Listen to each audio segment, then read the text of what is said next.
के अंदर सौर ऊर्जा पर जो है इस पूरे पावर सिस्टम को चेंज करने का जो अभियान पूरे देश के अंदर चल रहा है, चाहे यहाँ पर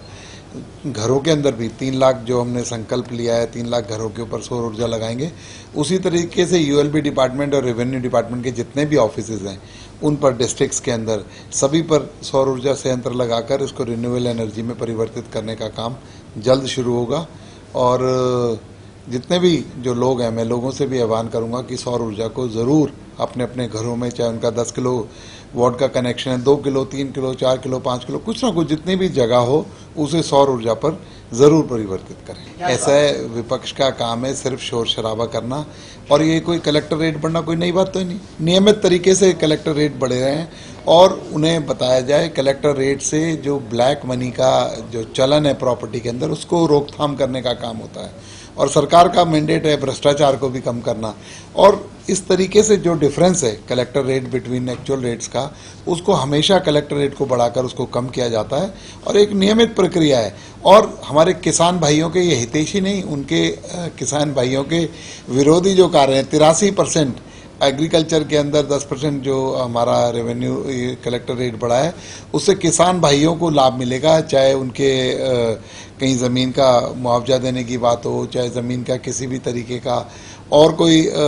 रेवेन्यू से रिलेटेड कंपनसेशन मिलेगा। तो कलेक्टर रेट एक आधार होता है, तो कलेक्टर रेट बढ़ेगा तो उन 83% लोगों को फायदा मिलेगा। पता नहीं विपक्ष क्यों किस वजह से बात कर रहा है, लेकिन मुद्दा विहीन है विपक्ष, तो इसलिए कोई ना कोई स्लोगन चाहिए, चलो भाई कलेक्टर रेट को उठा लेते हैं, अदरवाइज कलेक्टर रेट का कुछ ऐसी बात नहीं। ये ऑनलाइन प्रक्रिया और दूसरा स्मार्ट रजिस्ट्रेशन, इसके लिए सरकार प्रयासरत है। माननीय मुख्यमंत्री जी ने अपने बजट भाषण के अंदर भी बोला था, तो सभी तहसीलों को ऑनलाइन करने का काम और स्मार्ट तहसील बनाने का काम जल्दी एक पायलट शुरू होगा और आप लोगों को उसमें एक बहुत बड़ा परिवर्तन देखने को मिलेगा। ये रेगुलर है, हाँ, डिस्ट्रिक्ट्स में भी इस तरीके की ऐप्स जो है उनका निर्माण हो रखा है और स्टेट लेवल की भी ऐप बनी हुई है, लेकिन उनको दोबारा रिफर्बिश कराकर उनको पब्लिक के लिए लॉन्च करने का काम हम लोग जल्दी करेंगे, जिससे पब्लिक अपने घर बैठे जितनी भी कोई प्रॉब्लम है, कोई दुविधाएं, उनको उस पर दर्ज करा सकते। इतना बड़ा परिवर्तन है। प्रॉपर्टी आईडी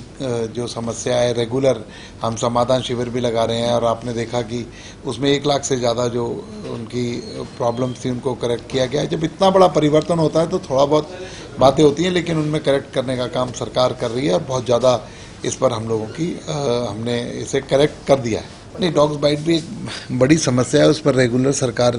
अपना कुछ ना कुछ चिंतित भी है, लेकिन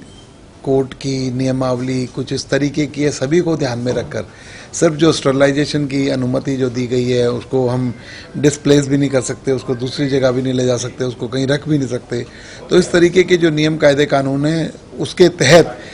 सरकार काम कर रही है और बड़ी तेज़ी से हरियाणा के अंदर जो डॉग स्टरलाइजेशन का काम चल रहा है। नहीं, वो सब मैंने कहा ना, जब स्टरलाइजेशन का काम और चल रहा है, जो नियम कायदे कानून के तहत है उन पर रेगुलर काम चल रहा है और उसमें और तेज़ी लाई जा रही है।